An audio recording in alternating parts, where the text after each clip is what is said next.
Dominical con el bloqueo al desnudo y hoy estamos en nuestro 10º capítulo.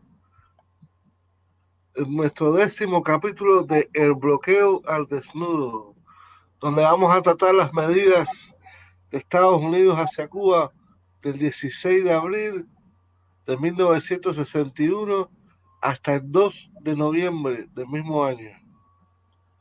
Así mismo. Un saludo a todos los que nos escriben desde el chat. Bueno, yo creo que aquí todos ustedes son especiales. Entonces, Judiana García, como siempre, que está siempre ahí en el chat enviándonos besos. Y Judy, Domingo, siempre también aquí, Mateo, Pastor, Urbano. Bueno, hoy vamos a terminar hasta con el 2 de noviembre de 1961, porque el 3 de noviembre se establece la Ley de Asistencia Exterior. Entonces, habíamos intercalado el problema de la cuota azucarera. ¿Por qué razón? Porque empezaba el 31 de marzo de 1961 la ley aquella, y entonces esto era antes del 16 de abril. Y recuerden que la cápsula, o sea, la antepenúltima, la antepenúltima cápsula había llegado hasta el 15 de abril de 1961. ¿Por qué? Porque el 16 de abril la revolución cubana se declara socialista y Michael va a empezar con el componente económico comercial de esta cápsula. Aquí esto es antes de Girón, cuando Cuba se declara socialista, patria o muerte.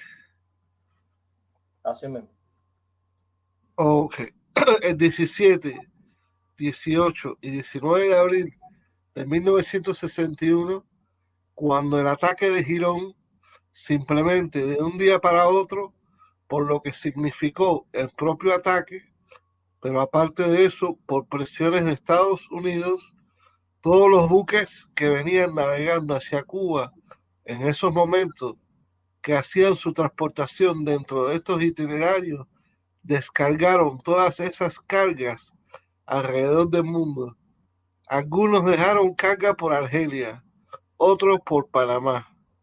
Esta información fue extraída de la intervención de Francisco Soberón en la mesa redonda instructiva del 12 de julio del año 2000. Este tabloide especial se puede encontrar en el sitio web de la mesa redonda. Me refiero a la página 18 y 19, que es donde se encuentra este párrafo y otro que Michael va a leer. Dice, no se puede olvidar que por ser Cuba una isla, la dependencia del transporte marítimo, en el caso nuestro, es vital. Por lo tanto, la presión contra los barcos que participen en el comercio con Cuba buscaba realmente en ese momento impedir el aseguramiento de los suministros y obstaculizar aún más la venta de nuestras exportaciones en el mercado internacional. Este párrafo no es parte de esa intervención.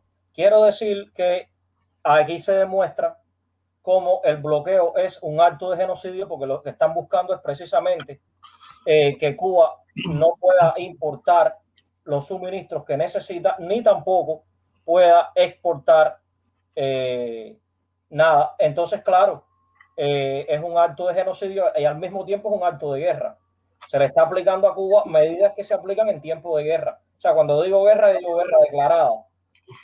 Este es un elemento muy importante porque va a ser un patrón en cada cápsula o casi cada cápsula que tratemos aquí hasta llegar a la ley Torricelli, donde esto se convierte en ley. El problema de Estados Unidos interfiriendo la comunicación marítima. Esto es importantísimo. Y esta es la génesis de ese problema. Sigue, Michael. Imagínense ustedes lo que significa para un país que de pronto toda la carga que él necesita, todos los insumos que él necesita para mover su economía, se la descarguen en distintos puertos. De nuevo, esto está en la intervención ya mencionada. Continúa, Mike. En 1961, una de las tareas más duras que hubo en ese año fue recoger toda esa carga por esos puertos del mundo. Esto demuestra que el bloqueo, que es un bloqueo y no un embargo, aquí vemos una vez más el carácter extraterritorial. Esto vulnera los principios de igualdad soberana, no intervencionismo y no injerencia en los asuntos internos. Además, la libertad de comercio y sus reglas universalmente reconocidas viola el espíritu mismo del capitalismo. Bueno, el capitalismo teórico, me refiero al capitalismo clásico de los libros de Adam Smith y demás, y los principios de la libertad de navegación internacionales. El archipiélago cubano tiene una posición semejante a la del Japón frente a las costas asiáticas y a la de Gran Bretaña frente al continente europeo. El bloqueo le ha impedido no solo a Cuba y a Estados Unidos, sino al mundo el tránsito por una de las vías privilegiadas del planeta, llave del Golfo. Con esta prohibición a tercero, porque Estados Unidos le estaba dando orden a los demás países de que no se acercaran a Cuba. Entonces dejaron las cargas en Argelia, por aquí, por allá, y Cuba después tuvo que ir a recogerla con una flota, la flota de Cuba que heredó de Batista era pésima. Con esta prohibición a tercero se reafirma el carácter extraterritorial del bloqueo. Ahora Michael va a continuar con varios componentes el económico, el comercial, el militar y subversivo, todos juntos en estos puntos que él va a leer. Okay. El 27 de abril de 1961, entre comillas, Plan para Cuba, remitido por el recién creado Centro de Operaciones del Departamento de Estado al Consejo Nacional de Seguridad, medidas abiertas y encubiertas propuestas. La aplicación a Cuba de la Ley de Comercio con el enemigo, cuya invocación se había creído innecesaria considerándose que la aplicación de un plan similar al dirigido contra Arbenz resolvería la situación cubana. Sí, todavía esto es una propuesta, no se ha aplicado. Se dan cuenta de que contra Arbenz no fue necesario aplicarlo, pero esta situación ya se le fue de las manos. Fracasa la invasión, lo que no pasó con el caso de Jacobo Arbenz, que sí triunfaron con toda la desestabilización. Aquí fracasan y entonces ya quieren llevar las cosas un poco más lejos. Continúa. La reducción a través de enmiendas o regulaciones de las exportaciones de alimentos y medicinas hacia Cuba.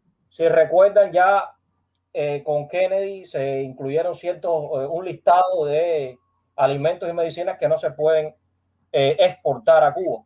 Esto constituye un acto de genocidio. Continúa. La intensificación de los sabotajes en la economía, de tal forma que la tierra arrasada, como en su momento había hecho Roma en Cartago, fuese lo que quedase del pequeño caimán que había desafiado al imperio. Esta es otra de las propuestas que está en ese documento, Plan para Cuba, que es lo que va a delinear la política de Estados Unidos hacia Cuba. Esto es un acto de guerra. Continúa.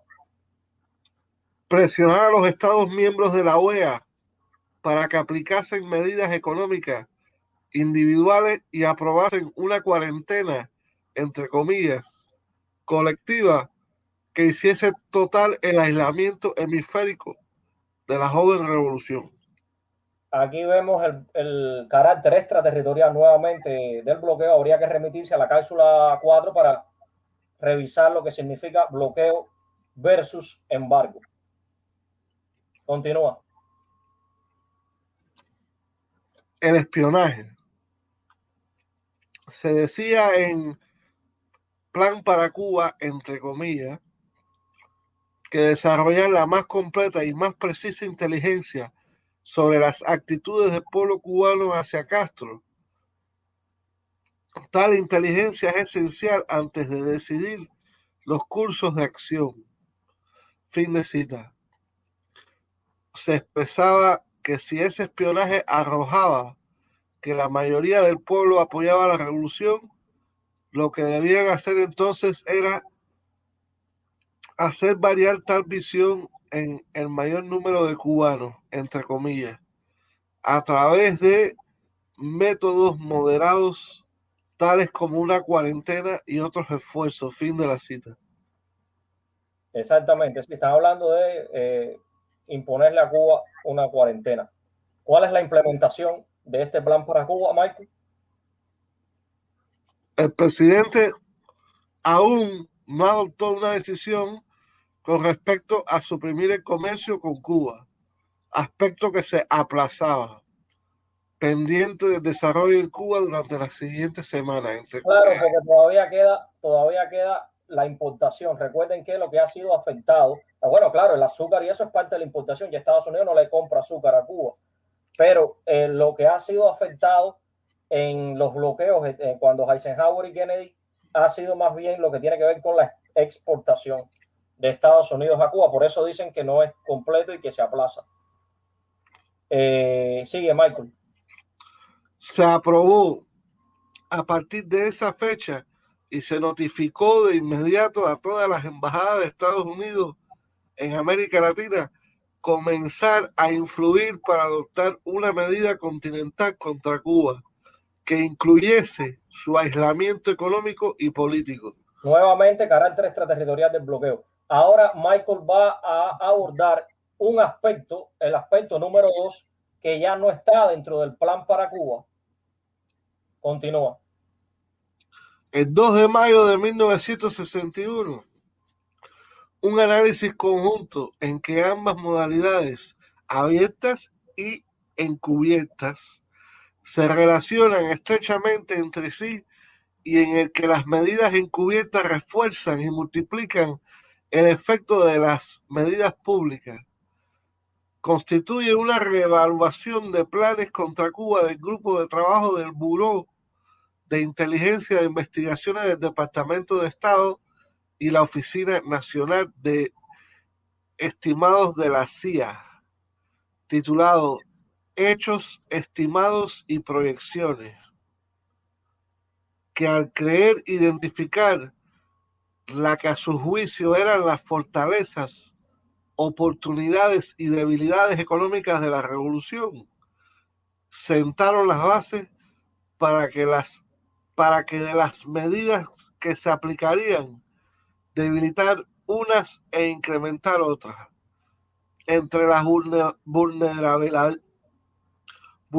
vulnerabilidades económicas incluían su posición de intercambio con el exterior, piezas de repuesto y carencias de materias primas, carencia de suficientes técnicos y personal de dirección, declinación de los ingresos per cápita, carencia de artículos de consumo y el crecimiento del mercado negro. Fin de la cita. Por lo que se repetía la propuesta de... Sí, espera un momento. Esto ya, aquí vemos un nuevo documento, ya no es plan para Cuba, ahora es hechos, estimados y proyecciones, no, qué parte, o sea, es una reevaluación de si habían funcionado o no las medidas anteriores. Hay medidas públicas y medidas encubiertas porque recuerden que esto es un sistema, siempre está el componente subversivo y el componente económico, que es el componente público. Eso viene, incluso recuerden el 17 de marzo de 1960, cuando abordamos la cápsula número 4, como había un programa de presiones económicas contra Castro que era público y al mismo tiempo estaba el programa de acciones encubiertas, ¿no? Donde estaba la CIA, ¿no? Y donde estaba toda esta gente haciendo, o sea, cometiendo actos de terrorismo en Cuba, y ahora de la misma manera. Por eso este trabajo incluye todos los componentes, ¿no? Continúa, ¿cuáles son las propuestas? Imposición de la ley de comercio con el enemigo, campaña de... Permítame un momento, se valora esa imposición, todavía no se ha llegado a la decisión de aplicarla. O sea, quiero decir oficialmente, porque se aplica indiscriminadamente contra Cuba. Continúa. campaña de sabotaje limitados contra las industrias y los servicios, agregando que un programa de sabotaje extensivo o bloqueo completo puede ocasionar serios desbarajustes económicos, especialmente en sectores urbanos e industriales. La CIA envía a Richard Goodwin del staff de la Casa Blanca sus nuevas propuestas acerca de las acciones encubiertas que podían ejecutarse para dañar la economía cubana.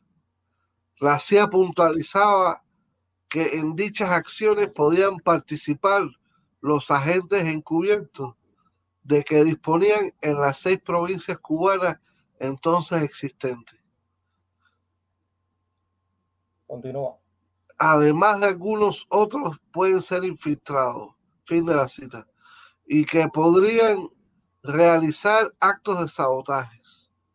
Actos individuales de sabotaje son posibles con relativamente pocos hombres y poca cantidad de medios. Acciones marítimas, que podía desembarcar y enterrar armas y realizar sabotajes subacuáticos de embarcaciones y otras operaciones. Disposición por parte de la CIA de una rama aérea de bombarderos B-26 y aeroplanos de transporte C-46 y C-54 que podrían utilizarse en golpes contra objetivos escogidos, entre comillas, citando entre ellos refinerías, plantas eléctricas, plantas de neumáticos, que si resultaban exitosos, podían hacer el efecto de sabotaje extensivo. Exactamente, aquí vemos medidas de guerra, ¿no? O sea, militares y todo, ¿no? Entonces ahora vamos a pasar al aspecto número 3. Continúa, Michael. Sí.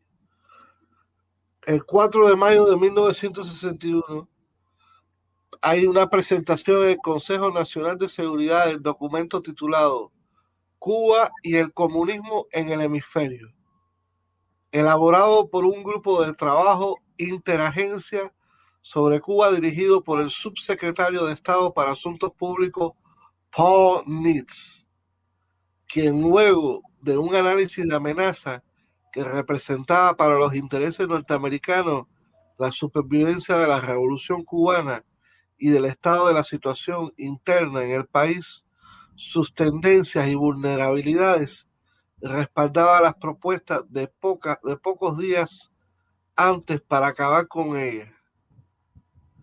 El punto séptimo del documento proponían las medidas para poner en cuarentena a la isla y debilitar el gobierno, incluyendo el incremento del aislamiento continental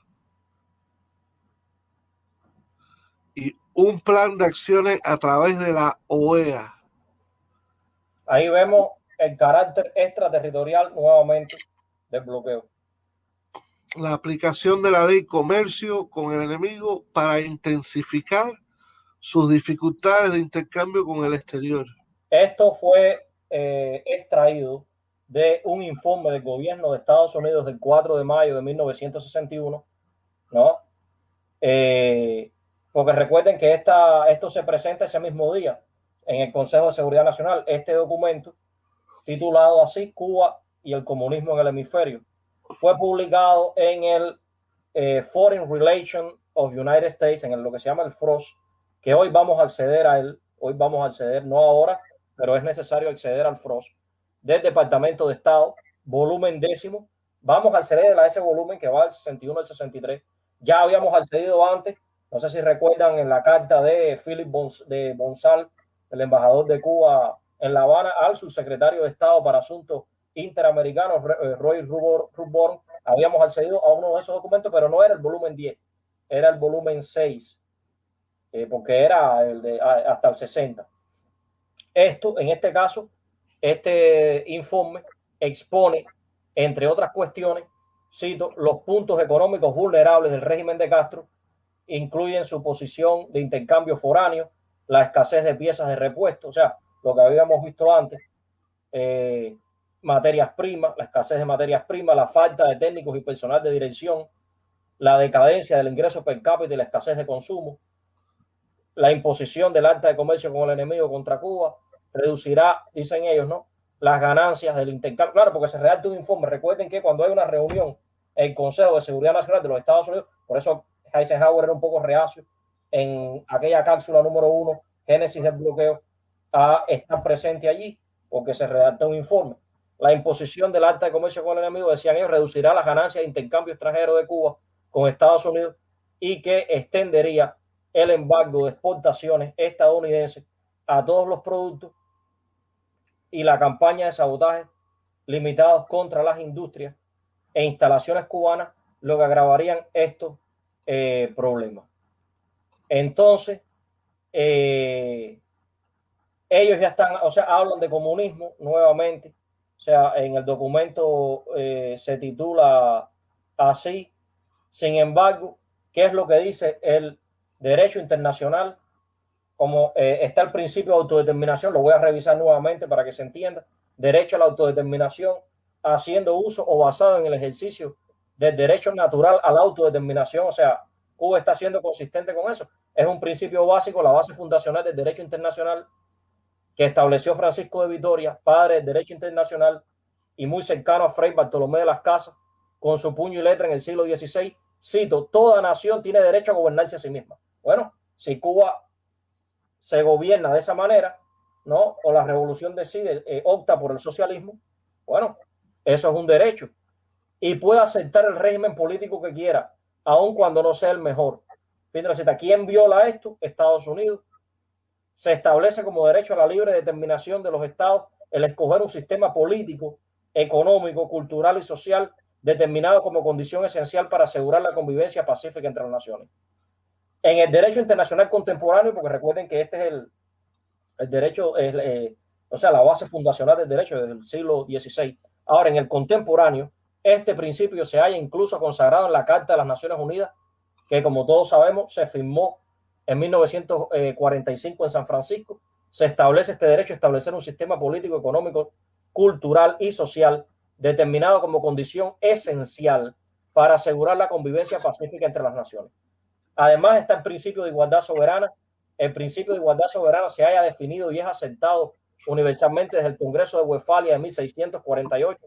Está compuesto por dos importantes elementos: la soberanía de los estados y la igualdad jurídica de los mismos. La soberanía es la potestad de un estado que se expresa a través del derecho a decidir libremente los asuntos internos, es decir, optar por el socialismo, como fue el caso. Estados Unidos no tiene por qué estar afianzándose en este hecho, y externos del mismo, sin infringir los derechos de otros estados ni el derecho internacional público. Siempre y cuando no se infringe el derecho de otros estados, usted también decide su política exterior.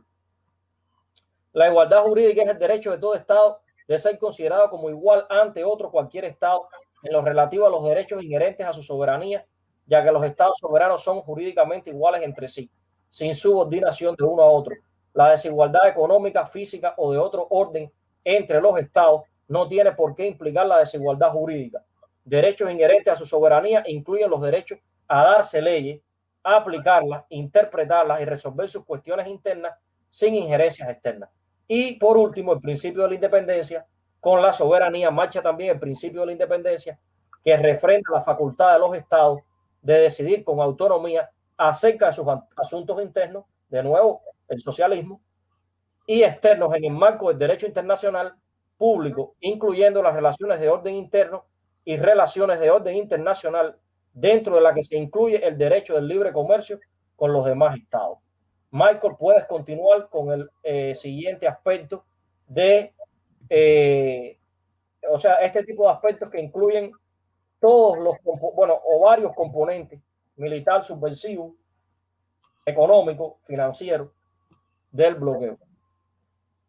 Ok, el 5 de mayo de 1961, reunión del Consejo Nacional de Seguridad, donde se aprobó el documento. La decisión final para poner en cuarentena la isla e invocar la ley de comercio con el enemigo aún no había sido adoptada.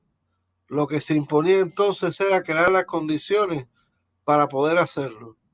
Previo a esta reunión, el asesor especial del presidente Kennedy le había recomendado que aún no tomara la decisión acerca de la invocación de la ley de comercio con el enemigo o alguna otra legislación. Textualmente le había expresado: las posibles sanciones económicas contra Cuba deben ser cuidadosamente revisadas. No está claro cuál puede ser su efecto o si deben ser aplicadas bajo la ley de comercio con el enemigo, la ley de Battle o un embargo directo. Exactamente, permítame un momentico, estaban valorando, ¿no?, las opciones, sí, aplicarle la llamada ley Battle Act, que es como se llama la ley de defensa mutua, o sea, es una ley de guerra, igual que lo es la ley de comercio con el enemigo.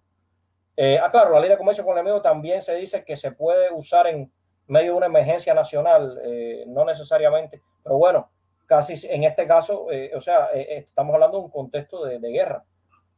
Aquí se aprobó en esta reunión el documento Cuba y el comunismo en el hemisferio. O sea, en esta reunión, al otro día, fíjense cómo se reúnen en relación a Cuba ya al día siguiente y aprueban el documento. Continúa, Michael. En el acta se consignó la decisión del presidente Kennedy conforme no imponer un inmediato embargo comercial a Cuba. Permítame ahí un momentito, fin de la cita. Ahí en este caso, en el acta, porque de nuevo, cuando es una reunión de este tipo, como ya dije, se redacta hay un acta, o sea, hay un informe al final, hay un acta. Y hablan de no imponer un inmediato embargo comercial por lo que dije, porque todavía las importaciones, o sea, ha sido afectado el azúcar y eso, pero no han hecho lo que es un bloqueo en relación a las importaciones. Continúa, Michael. Espérate. El secretario de Estado. Sí, es que se me fue la página de. No te preocupes. Si tú quieres, yo leo. No, ya lo tengo aquí. Se me había ido la página de la cosa. No te preocupes. Discúlpenme. No, el secretario de Estado debía elaborar un análisis de los efectos de un embargo, entre comillas, del comercio de los Estados Unidos con Cuba, y hubo consenso en que cuando el mismo se impusiera, debía ser tan completo como fuese posible. Un participante expresó: podría ser necesario inducir una situación a partir de la cual Castro cree la situación por sí mismo. Con respecto a América Latina, emergió de esa reunión la necesidad de profundizar las presiones para lograr el rompimiento de relaciones diplomáticas y, entre otros aspectos, limitar las relaciones económicas con Cuba. Fin de la cita. Ahí lo tienen. Otra vez más el carácter extraterritorial del bloqueo. Fíjense cuántas veces ya están apelando a los gobiernos de América Latina. Ya esto, por supuesto, es un marco continental. Continúa. 19 de mayo de 1961. Documento de la CIA titulado Programas de acciones encubiertas para debilitar el régimen de Castro, que había sido incluido como uno de los anexos de Cuba y el comunismo en el hemisferio. Se incluyeron las siguientes propuestas de la CIA. Sí, aquí vemos cómo este va a ser un anexo de ese documento que ya se aprobó en la reunión de mayo del Consejo de Seguridad Nacional. O sea, le hacen ahora un anexo. Esto es un acto de guerra. Continúa. Operaciones de sabotaje contra objetivos seleccionados: refinerías, plantas de generación eléctricas, estaciones de onda corta, instalaciones de radio y TV, puentes de autopistas estratégicas y medios ferrocarrileros, instalaciones y equipamientos militares y navales, plantas industriales y refinerías azucareras. El incremento de las capacidades existentes a través del reclutamiento, entrenamiento e infiltración de equipos de sabotaje de primer requerimiento. Ahí se dan cuenta cómo nada de esto es autóctono. O sea, estos grupos son entrenados por ellos, preparados por ellos, o sea, están siempre bajo la sombrilla de la CIA. Continúa con el aspecto, ahora pasamos al aspecto número 4. El 13 de mayo de 1961, el memorándum número 216 de Charles Bowles, secretario interino del presidente, al presidente Kennedy, en que sugería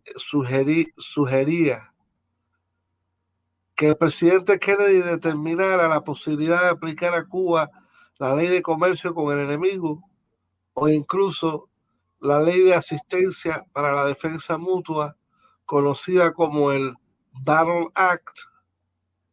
Sus términos establecen que será posible aplicarla a cualquier nación que amenazara la seguridad de los Estados Unidos, y su aplicación requeriría que éste informe a los países receptores de ayuda externa sobre la inclusión de Cuba en la ley y les solicite su cooperación para extender un embargo sobre los embarques de armas y materiales estratégicos a Cuba, al tiempo que establecía como obligatorio el corte de toda la ayuda externa a cualquier país que, conociendo estas disposiciones, no cooperase. Qué importante, o sea, le quiere, o sea, todavía el presidente, esto es un memorando, el presidente tendría que firmarlo, o sea, autorizarlo, pero lo que le está pidiendo este secretario interino al presidente, o sea, es un secretario de Estado, pero es un secretario de Estado interino, lo que le está pidiendo es que no le dé, que Estados Unidos no, o sea, no le dé ayuda, o sea, a los países que no cooperen con ellos. O sea, esto es muy importante porque sí, pero no lo vamos a ver ahora. Yo puse el enlace, pero no es este el que yo quiero ver, porque este va a ser la base de una ley de asistencia extranjera que es muy importante, que no es la que viene. O sea, no es la ley de asistencia extranjera de la que yo mencioné, no es la del 3 de noviembre de 1961. Es otra más arriba que sí ataca precisamente a otros países. O sea, en este sentido lo ataca, quiero decirle, no le permite usar el Banco de Importación y Exportación, o sea, no le da ayuda de ningún tipo a través de la USAID, a través de ninguna de las organizaciones que son creadas para ese fin, ¿no? Cuando hay catástrofe, cuando hay lo que sea. Y en otros sentidos, no solo en ese. Entonces, esto no lo vamos a ver ahora, este documento está ahí, pero no lo vamos a analizar ahora, esto va a ser después. Cuando se analicen los antecedentes de esa ley de asistencia extranjera. No es este que yo me refería, es otro que sí vamos a abrir y sí vamos a revisar. Continúa con el aspecto número 5.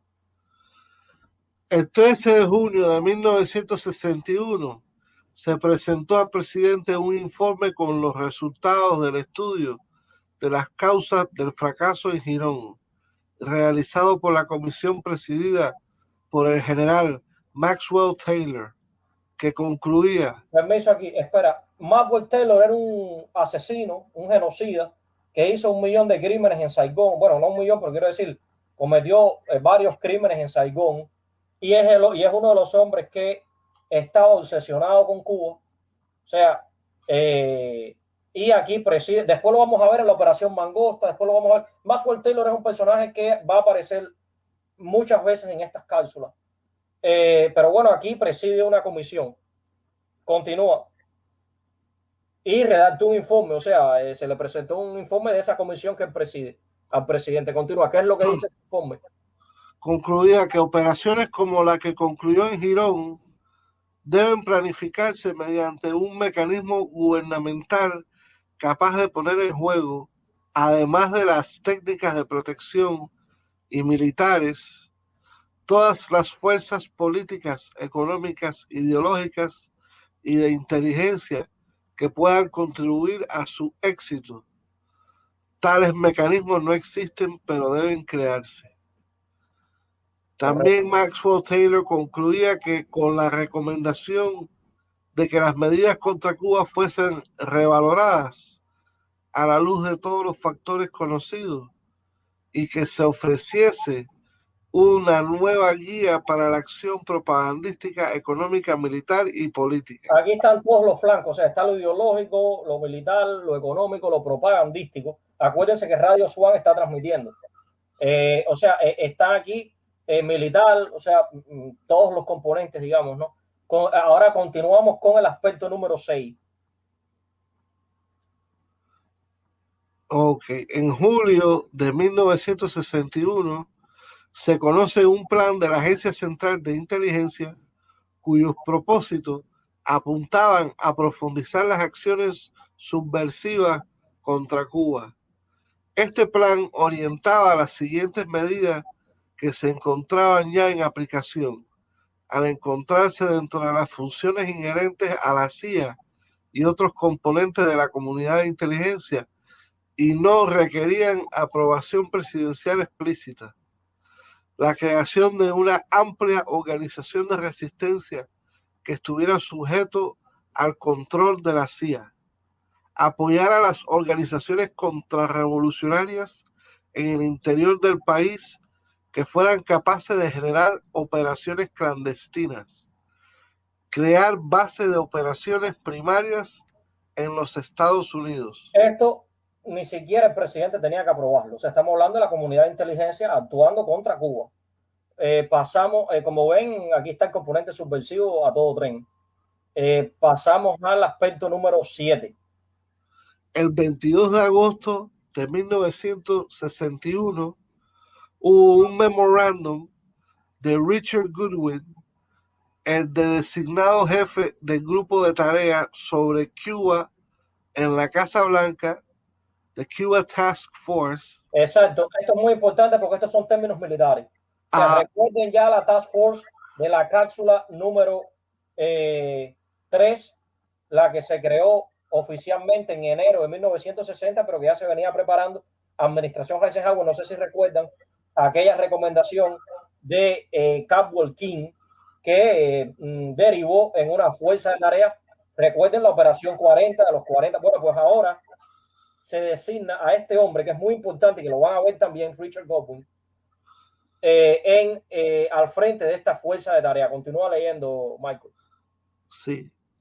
El memorando de Richard Goodwin, el designado jefe del grupo de tareas sobre Cuba en la Casa Blanca, a su regreso de las sesiones del Consejo Interamericano Económico y Social realizadas en Punta del Este, Uruguay, al presidente Kennedy, en que sugeriría silenciosamente presión económica.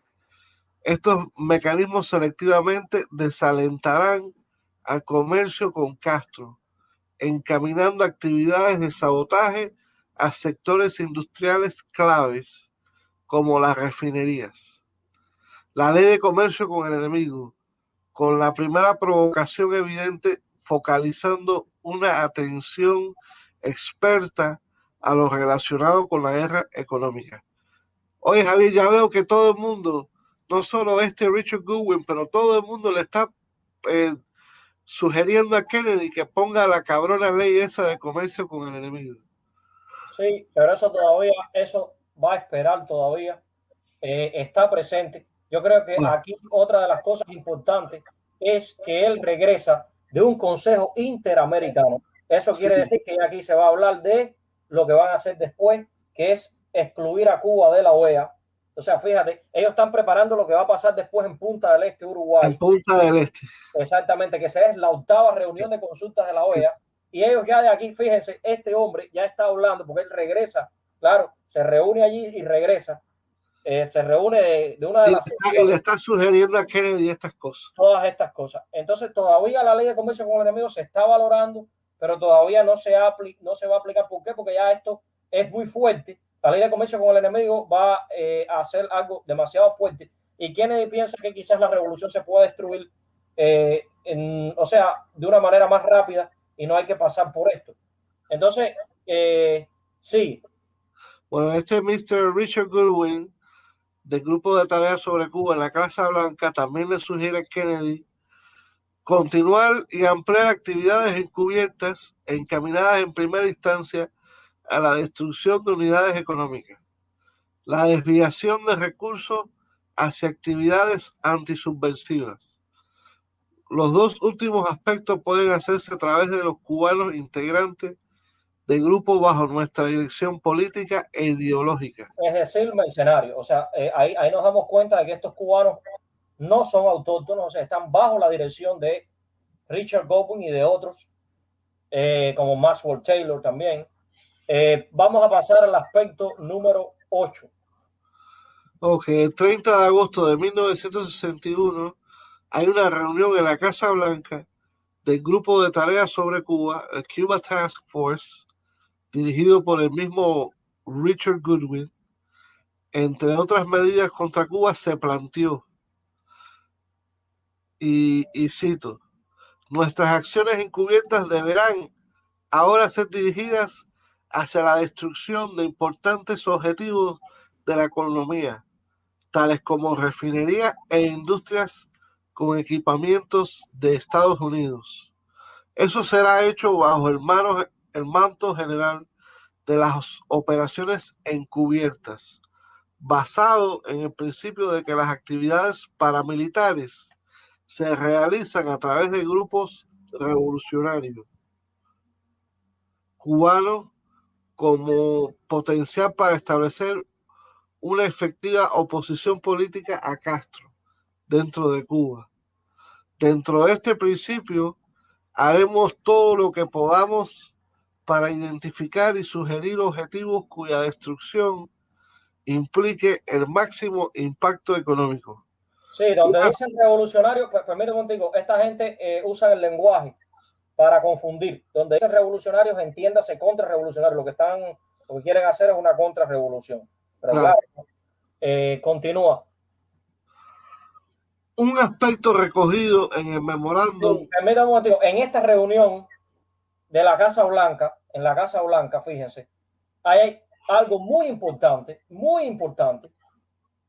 y que aparece también, o sea, está en la reunión del 30 de agosto de 1961 y va a estar al día siguiente, bueno, al día siguiente o el 1 de septiembre, en un memorando, sigue leyendo. Dice, en un aspecto recogido en el memorándum número 258 del 1 de septiembre de 1961, dirigido al presidente Kennedy por Richard Goodwin y que abordó a continuación, y cito, debemos intensificar nuestra vigilancia del comercio cubano con otros países y especialmente subsidiarias norteamericanas en terceros países para emplear métodos informales que se ocupen de la desviación de este comercio, privando a Cuba de mercados y fuentes de abastecimiento. Sí, déjame discutir eso porque esto es importantísimo. Junto con el aspecto, junto con el tema que se trató al principio, que tenía que ver con la comunicación marítima, o sea, que era aislar a Cuba del mundo, o sea, interferir la comunicación marítima de los países con Cuba y de Cuba con ellos. Esto es el otro aspecto que va a estar muy presente a lo largo de todas las cápsulas y que después va a ser convertido en ley por la Torricelli. Y en primer lugar, esto viola el derecho internacional contemporáneo, viola el principio de igualdad soberana, no injerencia en los asuntos internos y principio universal de respeto a la dignidad propia nacional. ¿Por qué? Porque esas subsidiarias están radicadas en terceros países. O sea, aunque sean subsidiarias de una casa matriz estadounidense, están organizadas bajo las leyes de terceros países, por tanto, debieran ajustarse a esos países, por tanto, esto viola la dignidad propia nacional de esos países y hay otros principios que viola. Al prohibir totalmente a las compañías de terceros países subsidiarias de casas matrices norteamericanas radicadas en terceros países de establecer algún tipo de operación económico-comercial, pues claro, no se habla todavía de las operaciones financieras, pero sí de la operación económica. Lo de financiero lo vamos a ver después también, que la Torricelli lo va a tener en consideración. Con Cuba constituye en primer lugar una violación a la soberanía nacional de otros estados, o sea de Francia, Inglaterra, donde quiera que esté esa subsidiaria. Porque estas firmas subsidiarias, aunque tengan un vínculo con sus casas matrices, son firmas nacionales de esos países y están sujetas a las leyes de esos países. Además, supone una injerencia en la capacidad de Estado soberano Claro, porque le están aplicando las leyes de bloqueo a esa firma de decidir cuál debe de ser su política exterior, o sea, de Francia, Inglaterra, que como todos sabemos se nutre en gran medida de la presencia de inversiones de esos países respectivamente.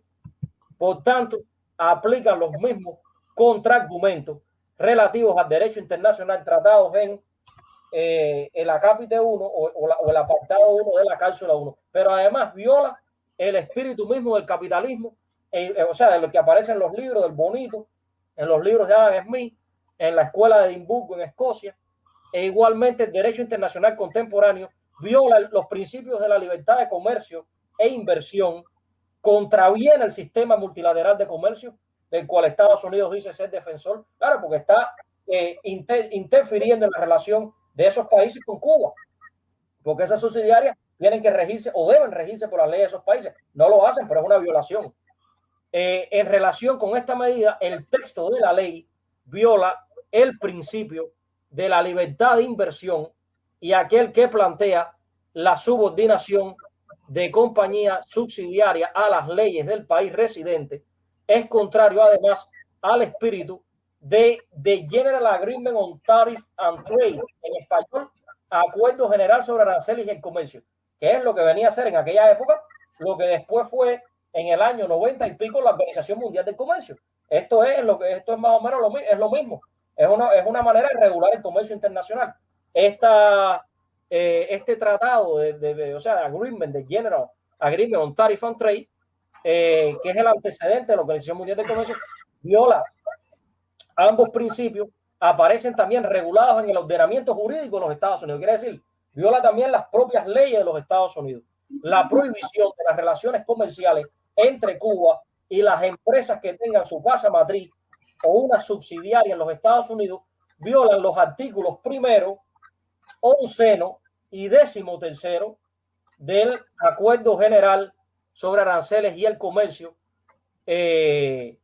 En relación con lo anterior, Estados Unidos ha alegado una vez más su argumento basado en la seguridad nacional para justificar estas medidas, claro, la ley de comercio con el enemigo, digámoslo así, y demostrar que no viola este instrumento multilateral, lo cual resulta insostenible. Yo te envié, Michael, un documento que yo necesito que tú abras, es este tratado o carta de el Acuerdo General sobre Aranceles y el Comercio, porque necesito que lo abra. Necesito ir al artículo 13 para discutir esto, para que vea cuán grave es esto, y explicar cómo viola este sistema multilateral de comercio. Hace falta que compartas con los demás. No es muy extenso, tiene unas cuantas páginas, hace falta que vayas, viola el artículo 1, viola el 11 y viola el 13, pero el que más falta, o sea, nos hace ahora es el 13, porque los otros después se pueden, o sea, no estoy hablando del memorando, no estoy hablando del FROST, estoy hablando de un documento que yo te envié en PDF. Eso lo vamos a ver después. Pero estoy hablando ese es el memorando de Richard Godwin, donde plantea esto mismo. Pero yo lo que necesito es que compartas un documento que yo te envié en PDF, que es precisamente esto, es el Acuerdo General sobre Aranceles y el Comercio. Es la antesala de la Organización Mundial del Comercio.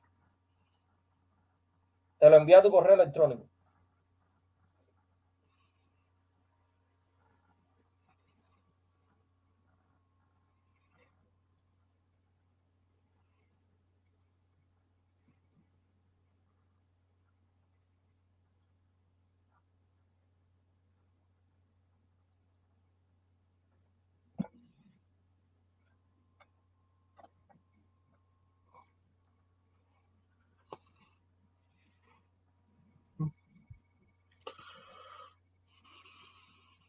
GATT, se llama GATT. Creo que General, sí, yo conozco ese tratado. GATT, ese tratado es de los aranceles. Sí. A ver, aquí veo la cápsula 10 y después veo no veo otro email. Sí, porque yo te he enviado creo que como 3 emails relativos a la cápsula 10 porque la hemos venido actualizando.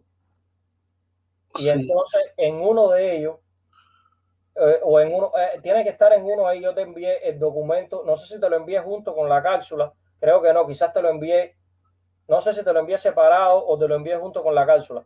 Pero Tengo dos emails tuyos que dicen cápsula 10. sí, Y es posible. Yo creo que son tres. Yo creo que son tres porque acuérdate, hay uno que es del lunes, que yo te envié esta cápsula el lunes. O sea, el lunes quiero decir, el lunes, después de mis tengo cápsula 10 el bloqueo, referencia de cápsula 10, actualización de la cápsula 10, última actualización de la cápsula 10. posiblemente en la primera de esas tres, posiblemente que por ahí tiene que andar, porque ese te lo envié el lunes. El lunes yo te envié, estoy casi convencido que te envié el GATT. Debió haber sido el lunes. Déjame revisar mi correo. Si no, te lo vuelvo a enviar ahora, porque sí es importante abrir ese documento. Sí, envíamelo ahora. Ok, vamos a enviártelo ahora.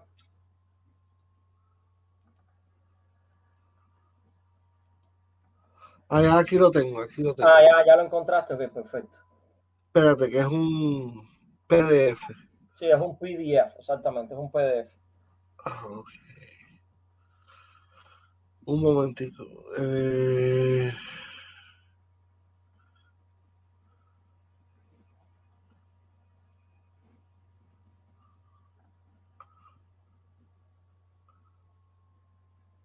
Cuando lo abras, te voy a decir a qué página vas a ir directamente tú sabes, para que no te sea difícil. Ajá, cuando lo abras, ahora ve a la página número 21. O sea, necesito la página número 21. 21. El número va a estar a la derecha, en la esquina superior derecha de la página. Ya ves el 21, ¿lo encontraste? Oh, ok. A mitad de página, más o menos, el 21, cuando estés a mitad de página, ahí dice artículo 13, ¿no? Y dice Non-Discriminatory Administration of Quantitative Restrictions. No sé si estás ahí conmigo. Dice Non-Discriminatory Administration of, porque lo que hace esto es, lo que está haciendo los americanos es prohibir que esas filiales, que esas subsidiarias de casas matrices estadounidenses radicadas en terceros países tengan cualquier tipo de operación económico comercial con Cuba. ¿Qué es lo que dice el artículo 13? Y lo voy a leer.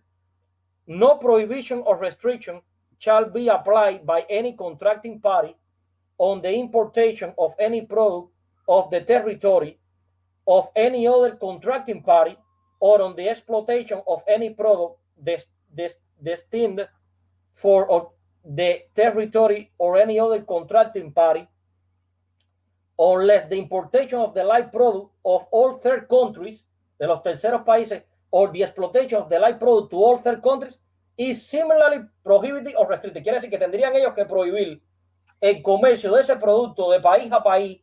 O sea, no hacerlo como lo hacen ellos. Ellos dicen no, pues claro, puede ser un producto que no se puede comerciar. Entonces no se puede comerciar con el mundo, con esos terceros países. Entonces, claro, ahí sí, porque es un producto por lo que sea, ¿no? Nuclear o lo que sea, o radioactivo, que sea muy peligroso. Y entonces es un producto que no se puede comerciar, pero tiene que ser con todo. Tú no puedes decirle a la firma estadounidense que está radicada ahí, oye, no comercie ese producto con Cuba, cuando no, tú sí comercias con ese país. Entonces, ese tipo de producto. Entonces, eso es lo que está diciendo aquí, por tanto, es una violación. Entonces, hay que remitirse a la importación ahora, porque hablan de importación y todo. Y eso sería ya los otros dos artículos, que no vamos a entrar ahí. Ya podemos salir de aquí, de este acuerdo, porque ya no nos hace falta. Regresamos a la cápsula. Perdón, sigo yo con lo que estaba diciendo. Esto viola además la propia ley estadounidense. La prohibición de que esto es muy importante, la prohibición de que cualquier compañía desde un tercer país, ¿no?, está bloqueando a los demás países en relación a Cuba. Subsidiaria de una casa matriz norteamericana pudiera establecer cualquier tipo de operación económico comercial con Cuba, viola la propia ley de relaciones exteriores de Estados Unidos, según la cual ningún estado puede regular las actividades de corporaciones aunque tengan un vínculo con sus casas matrices estadounidenses organizadas bajo las leyes de otros estados. Ahora, puedes continuar con ese aspecto número 8. O sea, donde dice el efecto que esta última faceta, no sé si estás ahí ya, puedes continuar. Después de fuentes de abastecimiento, en el aspecto número 8, antes del enlace, por supuesto, porque vamos a ver el enlace también. Dice, cita, el efecto que esta última faceta. No sé si estás ahí. Porque en el número 8 que tengo yo dice 30 de agosto. Sí, 30 de agosto, pero ya eso lo leíste. Leíste después el párrafo debajo y leíste también un aspecto recogido en el memorando que es el otro. Sí, ya lo habíamos leído. Después empezaste a leer. Ah, sí, sí. El efecto que esa última faceta de la guerra económica había tenido hasta ese momento se evidencia en la frase con que se termina el párrafo anterior. Y cito, ya hemos tenido éxitos en estos esfuerzos. Claro, ellos han tratado eso ya, pero el problema es que Kennedy no lo ha firmado. Esto es un memorando. Ahora, abre el enlace para leer esa parte del memorando para que vean que yo no vengo aquí a inventar. El memorando número 258. Abre el enlace porque vamos a revisarlo. Del 1 de septiembre de 1961 que se hace, claro, se hace después que se hace la reunión en la Casa Blanca. Ese es el memorando. Baja porque vamos a encontrar el aspecto. Baja. No es el punto 1, no es el punto 2, no es el 4. Espérate un momentico, ve suave. Sigue bajando. Después del 3. No, después sigue. Después del 2, donde estás en el 3. En el 4, espera ahí, para en el 4, porque ahí es donde está la cosa. Ahí habla de las subsidiarias. Si puedes leer eso y traducirlo, me harías un gran favor. Punto 4. Dice, we will intensify our surveillance of Cuban trade with other countries and especially U.S. subsidiaries in other countries, and then employ informal methods to attempt to divert this trade, depriving Cuba of markets and sources of supply. I understand that we have already had few successes in that effort. Exactamente, lo que buscan es precisamente eso mismo, privando a Cuba de mercados y fuentes de abastecimiento. Esto es, o sea, un bloqueo. Esto es como si entonces, ya terminamos la cápsula. Ya puedes poner el enlace. Ahí está el memorando. O sea, nada de lo que yo les digo lo pueden encontrar en el Foreign Relations of United States, volumen 10, que va del 61 hasta el 63. Y es el memorando del 1 de septiembre de 1900. Estamos en el año 1961. O sea, todavía no hay un bloqueo formalmente instaurado, por eso se habla de aplazarlo. Y miren ya lo que están tratando, esta gente lo que están maquinando. Es una cosa terrible, o sea, sí. Y todo esto en medio con planes de actos de sabotaje, exacto, de plantar armas, de financiar mercenarios, todo. bandidos, y todo está... Todo. Acuérdense que están las bandas contrarrevolucionarias en Cuba actuando. O sea, Cuba enfrenta problemas económicos porque, claro, está bajo un bloqueo. Ellos no dicen que está, pero sí está bajo un bloqueo. O sea, ya hemos analizado cantidad de medidas económicas complementadas con las actividades militares, las actividades subversivas, las actividades de propaganda. O sea, todo esto junto. Aquí está la CIA, aquí está la comunidad de inteligencia, que ahí no solo la CIA. Ustedes vieron cómo ni siquiera necesitaban la aprobación del presidente. La comunidad de inteligencia se reunió y dijo, oye, esto es lo que hay que hacer. O sea, está fuerzas de tarea que son, eso se usa en la guerra, términos estrictamente militares. O sea, Maxwell Taylor, el comité presidido por Maletero, grupos que se han hecho con el buró de inteligencia, el espionaje económico, el espionaje militar. O sea, buró que se han hecho, los documentos que han presentado. Hemos analizado varios documentos. Hoy hemos reuniones interamericanas. Plan para Cuba, hechos estimados y proyecciones de la CIA. O sea, hemos analizado todo esto. O sea, no descansan un día tras otro. O sea, no duele. El diablo no duerme. Sí, lo Y han lo que descansado. exacto, y esto nada más que va desde el 16 de abril de 1961 hasta el 2 de noviembre de 1961, ni siquiera termina el año. O sea, son unos cuantos meses, desde abril hasta el 2 de noviembre, que prácticamente es octubre, porque todavía 2 de noviembre, o sea, en ese lapso de tiempo, y miren todas las cosas que esta gente está haciendo, o están pensando, o están valorando, ¿no? Así mismo. Bueno, bueno, ahí compartí el link para los que quieran subir y dar su opinión o participar en el debate.